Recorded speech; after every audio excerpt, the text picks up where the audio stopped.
ఈరోజు మన చేతిలో ఉన్న సమాచారాన్ని చూస్తుంటే మనం భౌతిక శాస్త్రంలోని ఒక అదృశ్య ప్రపంచంలోకి వెళ్లబోతున్నామనిపిస్తోంది. అవును. అంశం అయస్కాంత క్షేత్ర రేఖలు. ఈ నోట్స్ ముఖ్యంగా జేఈఈ, నీట్ వంటి పరీక్షలకు సిద్ధమయ్యే వారిని దృష్టిలో పెట్టుకుని రాసినట్లున్నాయి. చాలా వివరంగా ఉన్నాయి. కాబట్టి మన లక్ష్యం కేవలం నిర్వచనాలు తెలుసుకోవడం కాదు. ఈ కనిపించని గీతలు నిజానికేమిటి, వాటి ప్రవర్తన వెనుక ఉన్న నియమాలేంటి? సరిగ్గా చెప్పారు.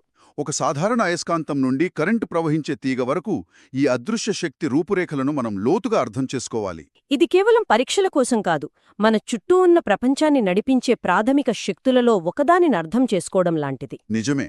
ఈ క్షేత్రరేఖలనేవి అయస్కాంతత్వానికి మనమిచ్చిన ఒక భాష లాంటివి. ఆ భాషనిప్పుడు నేర్చుకుందాం. సరే, అయితే మొదటి పదం నుండే మొదలు పెడదాం. ఈ అయస్కాంత క్షేత్ర రేఖలు అంటే ఏమిటి? మన దగ్గరున్న సమాచారం ప్రకారం మొదటి వాక్యమే ఇవి ఊహాత్మక రేఖలు అని చెబుతోంది. అవును. అంటే అవి నిజంగా లేవన్నమాట. మరి లేని వాటి గురించి ఇంతలా ఎందుకు చదువుకోవాలి? అది చాలా మంచి ప్రశ్న. చిత్రంలో చూస్తే ఒక బార్ అయస్కాంతం చుట్టూ గీతలు గీసి బాణాలు పెట్టారు. అవన్నీ ఉత్తర ధ్రువం నుండి బయలుదేరి దక్షిణ ధ్రువంలోకి వెళ్తున్నాయి. అవును, అవి నిజంగా ఉండే దారాలు కావు, కాని వాటి ప్రభావం మాత్రం నిజం. వాటిని ఒక మ్యాప్ రాగా ఊహించుకోండి. మ్యాప్లాగానా? అవును, ఒక ప్రదేశం యొక్క మ్యాప్లో నదులు, కొండలు ఎలా ఉంటాయో చూపిస్తామే తప్ప ఆ మ్యాప్ నిజమైన కొండ కాదు కదా. కరెక్ట్. అలాగే ఈ రేఖలు అయస్కాంత క్షేత్రం యొక్క బలాన్ని, దిశను చూపించే ఒక శక్తివంతమైన దృశ్య పరికరం. మీరు చెప్పినట్లుగా ప్రాథమిక నియమం అదే. అయస్కాంతం బయట, ఆ శక్తి ఉత్తర ధ్రువం నుండి దక్షిణ ధ్రువానికి ప్రవహిస్తుంది. అంటే అక్కడ ఒక దిక్సూచి పెడితే దాని ముళ్ళు ఆ రేఖ వెంబడే తిరుగుతుందన్నమాట. ఖచ్చితంగా. సరే, ఆ రేఖలు కేవలం దిశను మాత్రమే చూపిస్తాయా లేక బలాన్ని కూడానా? ఎందుకంటే చిత్రంలో ధ్రువాల దగ్గర గీతలు చాలా దగ్గరగా, గుంపుగా ఉన్నాయి. కాని దూరం వెళ్లే కొద్దీ పల్చబడుతున్నాయి. దీనికేమన్నా అర్థముందా? అక్కడే అసలు విషయముంది. ఆ రేఖల సాంద్రత అంటే ఆ దట్టం క్షేత్రబలానికి కొలమానం. ఓ, చాలా సింపుల్. రేఖలు ఎంత దగ్గరగా, గుంపుగా ఉంటే అక్కడ అయస్కాంత శక్తి అంత ఎక్కువగా ఉన్నట్టు. అవి దూరంగా, పలుచగా ఉంటే బలం తక్కువ. అందుకే అయస్కాంతానికి దగ్గరగా ఉన్నప్పుడు ఇనుప వస్తువులు బలంగా ఆకర్షించబడతాయి. దూరంగా ఉన్నప్పుడు ఆ ప్రభావం తగ్గిపోతుంది. అర్థమైంది. ఆ మ్యాప్ మనకు స్పష్టంగా చూపిస్తోంది. ఓకే, ఇది అర్థమైంది. అయస్కాంతం బయట ఈ రేఖలు ఉత్తరం నుండి దక్షిణానికి ఒక ప్రయాణం చేస్తున్నాయి. మరి ఆ ప్రయాణం దక్షిణ ధ్రువాన్ని చేరాక ఆగిపోతుందా? అంటే ఒక నది పర్వతాల్లో మొదలై సముద్రంలో కలిసినట్లు ఈ రేఖలు ఎన్లో మొదలై ఎస్లో అంతమవుతాయా? లేక కథ వేరే ఉందా? ఇక్కడే చాలామంది విద్యార్థులు తికమక పడతారు, మరియు ఇది చాలా కీలకమైన లక్షణం. విద్యుత్ క్షేత్ర రేఖలు ధన ఆవేశం వద్ద మొదలై రుణ ఆవేశం దగ్గర అంతమవుతాయి. అవును. కాని అయస్కాంత క్షేత్ర రేఖలు అలా కాదు. అవి దక్షిణ ధ్రువం దగ్గర ఆగవు. ఆగవా? లేదు. అయస్కాంతం లోపల అవి తమ ప్రయాణాన్ని కొనసాగిస్తూ దక్షిణం నుండి ఉత్తరానికి తిరిగి వెళ్తాయి. ఒక్క నిమిషం. అంటే ఈ రేఖలకు ఒక ప్రారంభం, ఒక ముగింపు అనేవి లేవనమాట. అవి నిరంతరంగా తిరుగుతూనే ఉంటాయా? ఖచ్చితంగా. దీనివల్ల ఒక పూర్తి సంవృత వలయం, అంటే ఒక క్లోజ్డ్ లూప్ ఏర్పడుతుంది. ఓ, క్లోజ్డ్ లూప్. అందుకే మనం ఎప్పుడూ ఒకే ఒక ఉత్తర ధ్రువాన్ని లేదా ఒకే ఒక దక్షిణ ధ్రువాన్ని వేరుగా చూడలేం. నిజమే కదా. ఒక అయస్కాంతాన్ని విరక్కొట్టినా మళ్లీ రెండు చిన్న అయస్కాంతాలొస్తాయి. సరిగ్గా అదే. మీకు రెండు చిన్న అయస్కాంతాలు వస్తాయే తప్ప ఉత్తర దక్షిణ ధ్రువాలు వేరుపడవు. ఎందుకంటే ఈ క్షేత్రరేఖలు ఎప్పుడూ సంవృత వలయాలే. వావ్! అంటే ఒక చిన్న లక్షణం వెనుక ఇంత పెద్ద భౌతిక నియమం దాగి ఉందన్నమాట. సరే, ఈ రేఖల ప్రవర్తన గురించి మరికొన్ని నియమాలున్నాయా? అవును. నన్ను బాగా ఆకట్టుకున్నది ఈ రేఖలు ఒకదానితో ఒకటి ఎప్పుడూ ఖండించుకోవు అని. ఎందుకలా? రెండు రేఖలు ఒకదాన్నొకటి దాటితే ఏమవుతుంది? అది భౌతికంగా అసాధ్యం. ఊహించుకోండి, ఒకవేళ రెండు రేఖలు ఒకచోట ఖండించుకున్నాయనుకుందాం. సరే. ఆ ఖండన బిందువు వద్ద మీరొక దిక్సూచి పెడితే అది ఏ దిశను చూపించాలి? రెండు దిశలను చూపించలేదు గదా. చూపించలేదు. ఒక రేఖ ప్రకారం తూర్పువైపు, మరో రేఖ ప్రకారం ఉత్తరం వైపు చూపించాలా? ఒకే సమయంలో ఒక దిక్సూచి రెండు దిక్కులను చూపించడం అసాధ్యం. అది చాలా తార్కికంగా ఉంది. అందుకే ఒక బిందువు వద్ద అయస్కాంత క్షేత్రానికి ఒకే దిశ ఉంటుంది. కాబట్టి రేఖలు ఎప్పటికీ ఖండించుకోవు. ఈ నియమానికి ఏవైనా నిజ జీవిత అనువర్తనాలున్నాయా? అద్భుతమైన ప్రశ్న. దీనికొక గొప్ప అనువర్తనముంది. Magnetic shielding. సున్నితమైన ఎలక్ట్రానిక్ పరికరాలను అయస్కాంత క్షేత్రాల నుండి కాపాడాలి కదా. అవును, వాచీల్లాంటివి. సరిగ్గా.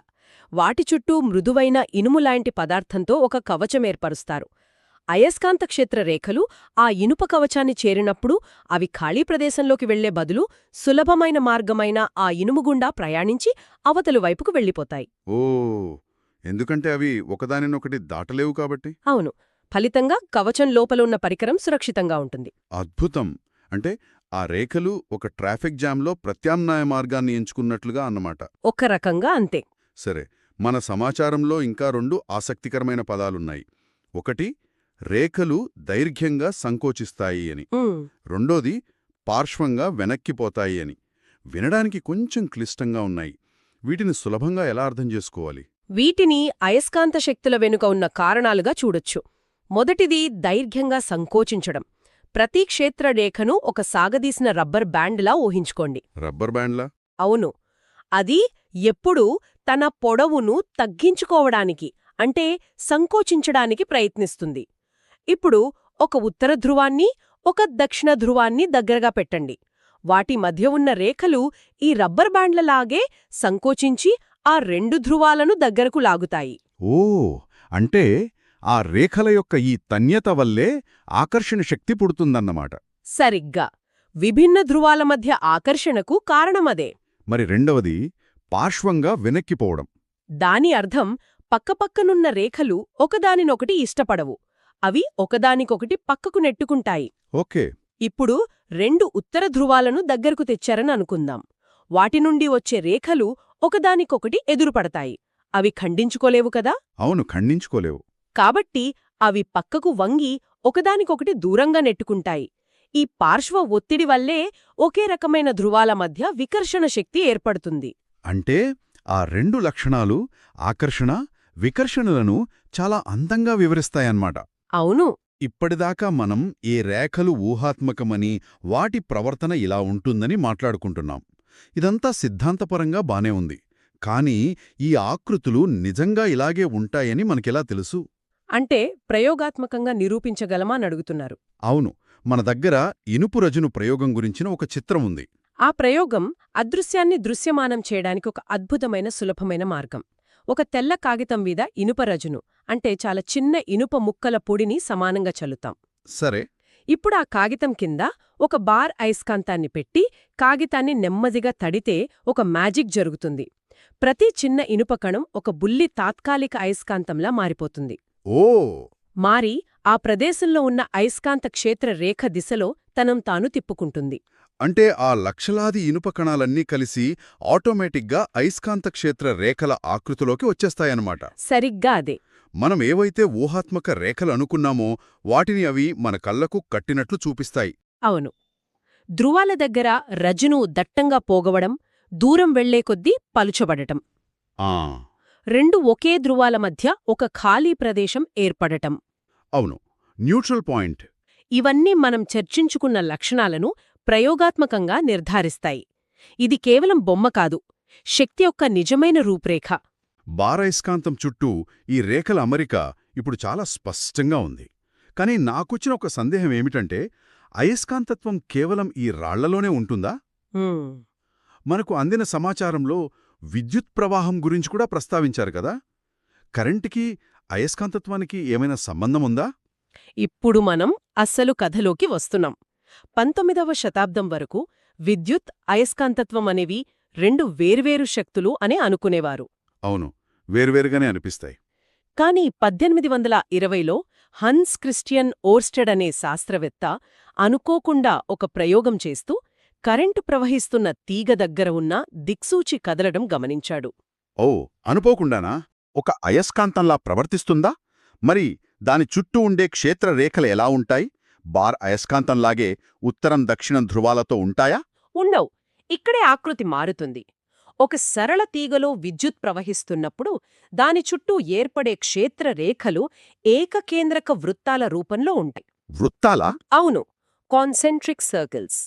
ఆ తీగ మధ్యలో ఉంటే దాని చుట్టూ నీటిలో రాయి వేసినప్పుడు ఏర్పడే అలల్లాగా వృత్తాకారంలో ఈ క్షేత్రరేఖలుంటాయి. సరే, అవి వృత్తాలు అని తెలిసింది. మరి వాటి దిశ, ఎందుకంటే క్షేత్రరేఖలకు ఖచ్చితంగా ఒక దిశ ఉంటుంది కదా. ఇక్కడ కుడిచేతి బొటనవేలు నియమం అని ఉంది. అవును, ఇది చాలా సులభమైన కానీ చాలా శక్తివంతమైన నియమం. మీ కుడి చేతిని తీసుకోండి. సరే. మీ బొటనవేలును తీగలో ప్రవహిస్తున్న విద్యుత్ ప్రవాహ దిశలో పెట్టండి. ఇప్పుడు మీ మిగిలిన వేళ్లను ఆ తీగ చుట్టూ సహజంగా ముడిస్తే ఆ ముడుచుకున్న వేళ్ల దిశే అయస్కాంత క్షేత్రరేఖల దిశను సూచిస్తుంది. ఆ చాలా ముఖ్యం. పరీక్షలో కంగారుపడి ఎడమచేయి వాడకూడదనమాట. అస్సలు వాడకూడదు. దిశ మొత్తం తారుమారవుతుంది. అది మంచి సలహా. సరే, ఈ క్షేత్ర బలాన్ని లెక్కించడానికి ఒక సూత్రం కూడా ఇచ్చారు. B = μ0 I 2πr.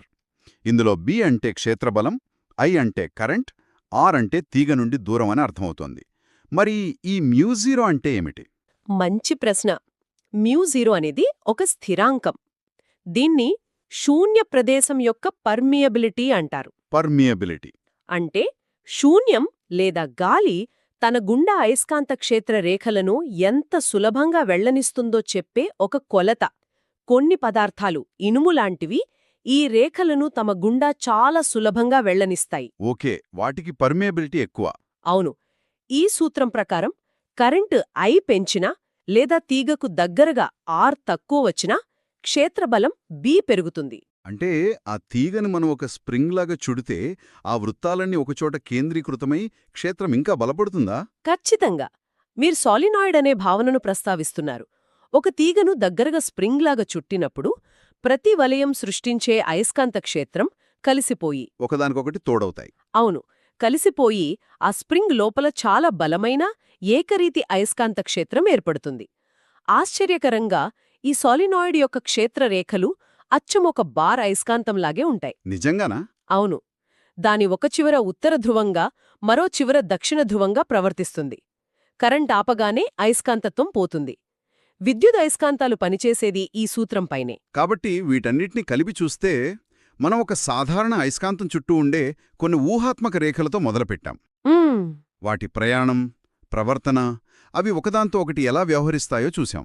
చివరికి కరెంటు ప్రవహించే ఒక సాధారణ తీగ కూడా అలాంటి క్షేత్రాన్నే కానీ వేరే ఆకారంలో సృష్టిస్తుందని తెలుసుకున్నాం. మరి మీరు అవును, అవి శాశ్వత అయస్కాంతాలైనా విద్యుత్ ప్రవాహాలైనా వాటి చుట్టూ ఉండే అదృశ్య అయస్కాంత క్షేత్రాల నిర్మాణాన్ని, స్వభావాన్ని వర్ణించడానికి మనం ఉపయోగించే ఒక విశ్వభాష.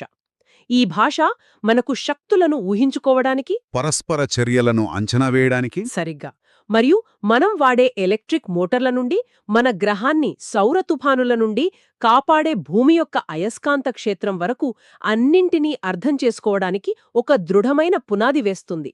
ఈ సమాచారం విద్యుత్ ప్రవాహం, అయస్కాంత క్షేత్రాన్ని ఎంతో వివరంగా చెప్పింది. ఇది సహజంగానే నాణేనికి మరోవైపున్న ప్రశ్నను రేకెత్తిస్తుంది. ఏమిటది? మరి మారుతున్న అయస్కాంత క్షేత్రం దీనికి బదులుగా విద్యుత్ ప్రవాహాన్ని సృష్టించగలదా? బహుశా అది మరో రోజు చర్చించాల్సిన విషయం, ఆలోచించాల్సిన విషయం. ఒక సోలినాయిడ్ చిత్రముంది. ఇది చూడటానికి ఒక స్ప్రింగ్లా ఉంది. దీని గుండా కరెంటు పంపితే ఇది ఒక అయస్కాంతంలా మారుతుందని నోట్స్ చెబుతున్నాయి. అంటే మనం స్విచ్ వేసి ఒక అయస్కాంతాన్ని ఆన్ మరియు ఆఫ్ చేయవచ్చా? సాధారణ రాతి అయస్కాంతానికి దీనికి అదేనా ప్రధాన తేడా? సరిగ్గా పట్టుకున్నారు. అదే కీలకమైన తేడా.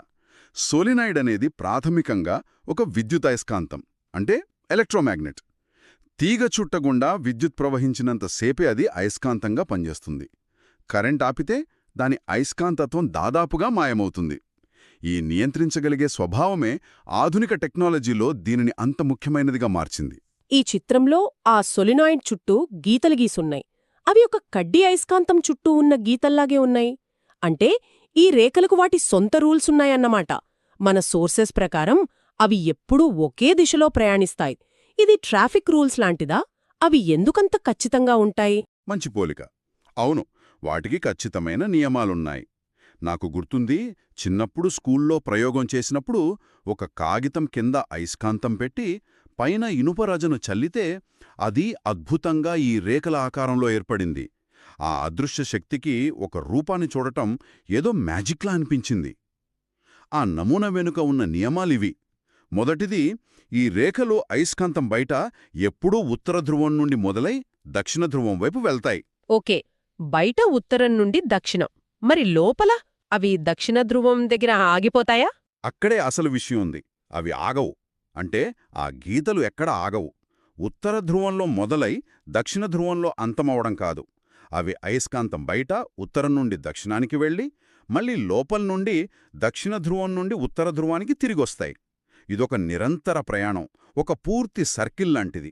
వాటికి ప్రారంభంగాని ముగింపుగాని ఉండదు. సరిగ్గా. అంటే అవి ఎప్పటికీ తెగిపోని వలయాలన్మాట. ఆసక్తికరంగా ఉంది. ఇంకొక నియమం, ఈ రేఖలు ఒకదానికొకటి ఎప్పుడూ దాటవని, ఖండించుకోవని కూడా ఈ నోట్స్లో ఉంది. ఎందుకలా? అవి పక్కపక్కనే వెళ్తాయి కాని ఒకదాని దారిలోకి మరొక్కటి రాదా? ఖచ్చితంగా. ఎందుకంటే ఏ ప్రదేశంలోనైనా అయస్కాంత క్షేత్రం యొక్క దిశ ఒకే ఒక్క వైపుంటుంది. ఉదాహరణకు మీరు ఒక దిక్సూచినక్కడ పెడితే దాని సూది ఒకే దిశను చూపిస్తుంది. ఒకవేళ రెండు రేఖలు ఖండించుకుంటే ఆ పాయింట్ దగ్గర దిక్సూచి ఏ దిశను చూపించాలో దానికి తెలీదు. రెండు దిశలుంటాయి. అది భౌతికంగా అసాధ్యం. అసాధ్యం కదా? అవును. అందుకే అవి ఎప్పుడు సమానాంతరంగా ప్రవహిస్తాయి తప్ప ఖండించుకోవు. ఇక చివరిగా ధ్రువాల దగ్గర ఈ రేఖలు చాలా దగ్గరగా దట్టంగా ఉంటాయి. అంటే అక్కడ అయస్కాంత శక్తి చాలా బలంగా ఉంటుందని అర్థం. అంటే మనం కరెంట్ ఉపయోగించి నియంత్రించగలిగే అయస్కాంత క్షేత్రాలను సృష్టించగలం. చాలా ఆసక్తికరంగా ఉంది. అయితే మనం నివసిస్తున్న ఈ గ్రహమే ఒక పెద్ద సహజ అయస్కాంతం అని మన మూలాల్లో ఉంది. ఇది నమ్మడానికి కొంచెం కష్టంగా ఉంది. భూమి ఎలా ఒక పెద్ద అయస్కాంతంలా పనిచేస్తుంది? ఇది ప్రకృతి యొక్క అద్భుతాలలో ఒకటి. భూమి లోపల మన గ్రహం యొక్క కోర్లో 1000 డిగ్రీల ఉష్ణోగ్రత వద్ద కరిగిన ఇనుము, నికెల్ ఒక మహాసముద్రంలా ప్రవహిస్తూ ఉంటాయి. ఈ కరిగిన లోహాల కదలిక వల్ల భారీ విద్యుత్ ప్రవాహాలు ఏర్పడతాయి. ఆ ప్రవాహాలే భూమి చుట్టూ ఒక పెద్ద శక్తివంతమైన అయస్కాంత క్షేత్రాన్ని సృష్టిస్తాయి. దీన్నే మనం జియోమాగ్నెటిక్ ఫీల్డ్ అంటాం. ఒక్క నిమిషం, ఇక్కడ చిత్రంలో నేను చూస్తున్నది కొంచెం గందరగోళంగా ఉంది. మనం మ్యాప్లలో చూసే ఉత్తర ధ్రువం దగ్గర భూమి యొక్క అయస్కాంత దక్షిణ ధ్రువం ఉందని చూపిస్తోంది. అలాగే భౌగోళిక దక్షిణ ధ్రువం దగ్గర అయస్కాంత ఉత్తర ధ్రువం ఉంది. అంటే మనం నార్త్ పోల్ అని పిలిచే ప్రదేశం అసలొక మ్యాగ్నెటిక్ సౌత్ పోలా? ఇది చాలా విచిత్రంగా ఉంది. అవును. మొదటిసారి విన్నప్పుడు అది ఖచ్చితంగా విచిత్రంగానే ఉంటుంది. కాని దానివల్లే మన దిక్సూచి పనిచేస్తోంది. దిక్సూచిలో ఉంటే చిన్న సూది కూడా ఒక అయస్కాంతమే. దాని ఉత్తర ధ్రువం వ్యతిరేక ధ్రువం వైపు ఆకర్షించబడుతోంది. అంటే అది భూమి యొక్క అయస్కాంత దక్షిణ ధ్రువం వైపుకు తిరుగుతుంది. ఆ అయస్కాంత దక్షిణ ధ్రువం మన భౌగోళిక ఉత్తర ధ్రువానికి చాలా దగ్గరగా ఉంది కాబట్టి మన కంపాస్ ఎప్పుడూ నార్త్ వైపు చూపిస్తున్నట్లు అనిపిస్తుంది. అద్భుతం. అంటే శతాబ్దాలుగా నావికులు, యాత్రికులు దారి తెలుసుకోవడానికి ఉపయోగించిన కంపాస్ తెలియకుండానే ఈ భౌగోళిక అయస్కాంత ధ్రువాల మధ్య ఉన్న ఈ విచిత్రమైన సంబంధంపై ఆధారపడి పనిచేస్తోందన్నమాట. సరిగ్గా. ఈ అయస్కాంత క్షేత్రం కేవలం దారి చూపడానికే కాదు, మన గ్రహానికి ఒక కవచంలా కూడా పనిచేస్తుంది. సూర్యుడు నుండి నిరంతరం వెలువడే సౌరపవనాలు, సోలార్ విండ్స్. అవును, ఆ ప్రమాదకరమైన ఆవేశిత కణాల నుండి ఇది మనల్ని కాపాడుతుంది. ఈ అయస్కాంత కవచం లేకపోతే ఆ సౌరపవనాలు భూమిపై ఉన్న వాతావరణాన్ని నాశనం చేసి జీవం ఉండటానికి వీల్లేకుండా చేసేవి. సరే, ఇప్పుడు ఈ అయస్కాంత క్షేత్రం యొక్క బలాన్ని ఎలా కొలుస్తారు అనే విషయానికి వద్దాం. ఈ నోట్స్లో అయస్కాంత ఫ్లక్స్ అనే మాట ఉంది. దీన్ని సూచించటానికి సమీకరణాలు కూడా ఉన్నాయి. కానీ వాటిని పక్కన పెట్టి అసలు ఈ భావన ఏమిటో అర్థం చేసుకుందాం. అంటే ఒక ప్రదేశంలో ఎంత అయస్కాంత శక్తి ప్రవహిస్తోందో తెలుసుకోవాలంటే కేవలం దాని బలం చూస్తే సరిపోదన్నమాట. మన మూలాల్లోని చిత్రం చూస్తుంటే మనం చూస్తున్న ప్రదేశం యొక్క వైశాల్యం, ఆ శక్తి ఏ కోణంలో ప్రవహిస్తోందనేది కూడా ముఖ్యమే అనిపిస్తోంది. ఉదాహరణకు, గాలి వీస్తున్నప్పుడు కిటికీని నిలువుగా పెడితే ఎక్కువ గాలి లోపలికొస్తుంది. అదే కిటికీని గాలికి సమాంతరంగా పెడితే దాదాపు ఏమీ రాదు. ఇది కూడా అలాంటిదేనా? ఇంతకంటే గొప్పగా దీన్ని ఎవ్వరూ వివరించలేరు. ఖచ్చితంగా అదే. అయస్కాంత ఫ్లక్స్ అంటే ఒక నిర్దిష్ట వైశాల్యమున్న ప్రదేశం గుండా ఎంత అయస్కాంత క్షేత్రం ప్రవహిస్తుందో చెప్పే కొలమానం. మీరు చెప్పినట్లే 3 విషయాలిక్కడ ముఖ్యం. క్షేత్రం ఎంత బలంగా ఉంది, గాలి వేగంలాగా. అవును, మీరు చూస్తున్న ప్రదేశం ఎంత పెద్దది, కిటికీ సైజ్, మరియు ఆ క్షేత్రరేఖలు ఆ ప్రదేశానికి ఏ కోణంలో తగులుతున్నాయి. ఈ భావన విద్యుత్ జనరేటర్లు ఎలా పనిచేస్తాయో అర్థం చేసుకోవడానికి చాలా కీలకం. దీనికి కొనసాగింపుగా మన నోట్స్లో అయస్కాంతత్వానికి సంబంధించిన గాస్ నియమం గురించి ఉంది. ఏదైనా మూసివేసిన ప్రదేశం నుండి బయటకొచ్చే నికర అయస్కాంత ఫ్లక్స్ 0 అని చెబుతోంది. అంటే లోపలికి ఎన్ని రేఖలు వెళ్తాయో సరిగ్గా అన్నే రేఖలు బయటకొస్తాయి. దీని అర్థమేమిటి? ఇది మనకు ఏం చెబుతోంది? ఇది చాలా లోతైన విషయం. ఇక్కడే ఒక పెద్ద రహస్యం దాగి ఉంది. ఈ సాధారణ నియమం మన విశ్వం గురించి ఒక ప్రాథమిక సత్యాన్ని చెబుతోంది. మీరు అయస్కాంతత్వాన్ని ఎప్పుడూ ఒంటరిగా పట్టుకోలేరు. అంటే అయస్కాంత మోనోపోల్స్ ఉనికిలో లేవని అర్థం. మోనోపోల్స్ అంటే సింగిల్ పోల్, కేవలం ఉత్తర ధ్రువం లేదా కేవలం దక్షిణ ధ్రువం మాత్రమే విడిగా ఉండటం అసాధ్యమని చెబుతున్నారా? అవును, దీన్ని అద్దెం తీసుకోవడానికి ఒక మంచి పోలికుంది. అయస్కాంతాలు నాణేల లాంటివి. ప్రతి నాణెనికి బొమ్మ, బురుసు ఉంటాయి. మీరు నాణెన్ని ఎన్ని ముక్కలుగా చేసినా ప్రతి ముక్కకు మళ్లీ 2 వైపులా ఉంటాయి. కేవలం బొమ్మ మాత్రమే ఉన్న ముక్కను మీరు ఎప్పటికీ సృష్టించలేరు. అయస్కాంత ధ్రువాలు కూడా అంతే. మీరొక పెద్ద అయస్కాంతాన్ని మధ్యలోకి విరిస్తే మీకు ఒక ఉత్తర ధ్రువం, ఒక దక్షిణ ధ్రువం విడిగా రావు. బదులుగా మీకు 2 చిన్న అయస్కాంతాలొస్తాయి. ప్రతిదానికి దాని సొంత ఉత్తర దక్షిణ ధ్రువాలు ఉంటాయి. ఇది ప్రకృతి పెట్టిన ఒక విడదీయరాని జంటలాంటిది. ఇది విద్యుత్ క్షేత్రానికి, అయస్కాంత క్షేత్రానికి మధ్య ఉన్న అతిపెద్ద తేడా అని కూడా నోట్స్ చెప్తున్నాయి. విద్యుత్లో మనం ధన ఛార్జ్ని, రుణ ఛార్జ్ని వేరు చేయగలం. ఒక ప్రోటాన్ లేదా ఒక ఎలక్ట్రాన్ విడిగా ఉండగలవు. కాని అయస్కాంతత్వంలో అలా కుదరదు. ఖచ్చితంగా. విద్యుత్ క్షేత్ర రేఖలు ధన ఛార్జ్ వద్ద మొదలై రుణ ఛార్జ్ వద్ద ముగుస్తాయి. వాటికొక ప్రారంభం, ఒక ముగింపు ఉంటాయి. ఎందుకంటే విద్యుత్ మోనోపోల్స్ ఉన్నాయి. కాని అయస్కాంత రేఖలు అలా కాదు. వాటికి ప్రారంభంగానే ముగింపుగానే లేదు. ఎందుకంటే వాటిని సృష్టించే మోనోపోల్స్ లేవు. అందుకే అవి ఎప్పుడూ నిరంతర వలయాలుగా ఉంటాయి. ఇది విశ్వం యొక్క ప్రాథమిక నిర్మాణంలో ఉన్న ఒక కీలకమైన, రహస్యమైన తేడా. ఎందుకిలా? ఇదెప్పటికీ భౌతిక శాస్త్రవేత్తలను ఆలోచింపజేసే పెద్ద ప్రశ్న. సరే, ఈ సిద్ధాంతాలన్నీ, ఈ అదృశ్య రేఖలు, వలయాలు, నియమాలు ఇవన్నీ బాగానే ఉన్నాయి.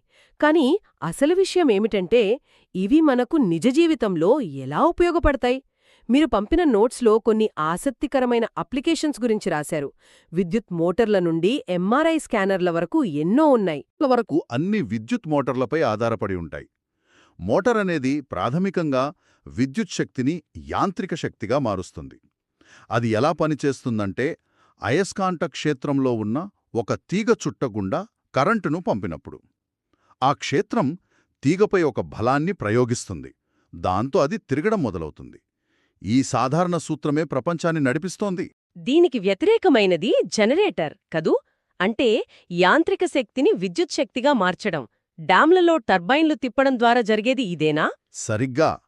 ఒక తీగ చుట్టను అయస్కాంత క్షేత్రంలో తిప్పినప్పుడు ఆ మారుతున్న అయస్కాంత ఫ్లక్స్ తీగలో విద్యుత్ను ప్రేరేపిస్తుంది. మన ఇళ్లకు వచ్చే కరెంటంతా ఇదే సూత్రం ఆధారంగా ఉత్పత్తి అవుతుంది. ఇక వైద్యరంగానికి వస్తే, అవును, ఎంఆర్ఐ స్కానర్లు. మనం హాస్పిటల్లో చూసే ఆ పెద్ద డోనట్ లాంటి మెషిన్ వెనక ఉన్న మ్యాజిక్ ఇదేనా? అది మన శరీరం లోపల ఎలా చూడగలుగుతుంది? రెజొనెన్స్ ఇమేజింగ్ అంటే ఎంఆర్ఐ ఒక అద్భుతమైన ఆవిష్కరణ. అది మన శరీరం లోపలున్న కోట్లాది నీటి అణువులతో మాట్లాడుతుంది. ఓ, నీటి అణువులతోనా? అవును. మన శరీరంలో దాదాపు 70% నీరే ఉంటుంది. ప్రతి నీటి అణువులో హైడ్రోజన్ పరమాణువులుంటాయి. అవి చిన్న చిన్న అయస్కాంతాల్లా ప్రవర్తిస్తాయి. ఎంఆర్ఐ మెషీన్లోని అత్యంత శక్తివంతమైన అయస్కాంతం ఈ చిన్న అణు అయస్కాంతాలన్నిటినీ ఒకే దిశలో నిలబెడుతుంది. ఆ తర్వాత ఒక రేడియో తరంగాన్ని పంపి వాటిని కొద్దిగా పక్కకు నెడుతుంది. ఆ తరంగం ఆగిపోయినప్పుడు ఆ అణువులు తిరిగి తమ పాత స్థానానికి వస్తూ ఒక సిగ్నల్ను విడుదల చేస్తాయి. వేరువేరు కణజాలాల్లో ఉన్న అణువులు వేరువేరు సిగ్నల్స్ను పంపుతాయి. కంప్యూటర్ ఈ సిగ్నల్స్ను విశ్లేషించి మన శరీరం లోపలున్న అవయవాల యొక్క స్పష్టమైన చిత్రాన్ని సృష్టిస్తుంది. మన శరీరం లోపన చూడగలగడం అన్నమాట. ఇక డేటా స్టోరేజ్ గురించి కూడా ఉంది. పాత కంప్యూటర్ హార్డ్ డ్రైవ్లు, క్రెడిట్ కార్డుల వెనుక నల్లటి స్ట్రిప్, ఇవన్నీ అయస్కాంత సూత్రాలపై పనిచేస్తాయని చదివాను. అవును. హార్డ్ డిస్క్ యొక్క ఉపరితలంపై కొన్ని కోట్ల సూక్ష్మమైన అయస్కాంత కణాలు పూతలా ఉంటాయి. డేటాను రాయడానికి ఒక హెడ్ ఆ డిస్క్ మీద తిరుగుతూ విద్యుదయస్కాంత క్షేత్రాన్ని ఉపయోగించి ఆ కణాల ఉత్తర దక్షిణ ధ్రువాల దిశను మారుస్తుంది. ఒక దిశను 1గా మరొక దిశను 0గా కంప్యూటర్ అర్థం చేసుకుంటుంది. Binary code. అవును, అలా బైనరీ కోడ్లో సమాచారాన్ని నిల్వ చేస్తుంది. డేటాను చదివేటప్పుడు అదే హెడ్ ఆ కణాల అయస్కాంత దిశను గుర్తించి దాన్ని తిరిగి 1లు 0లుగా మారుస్తుంది.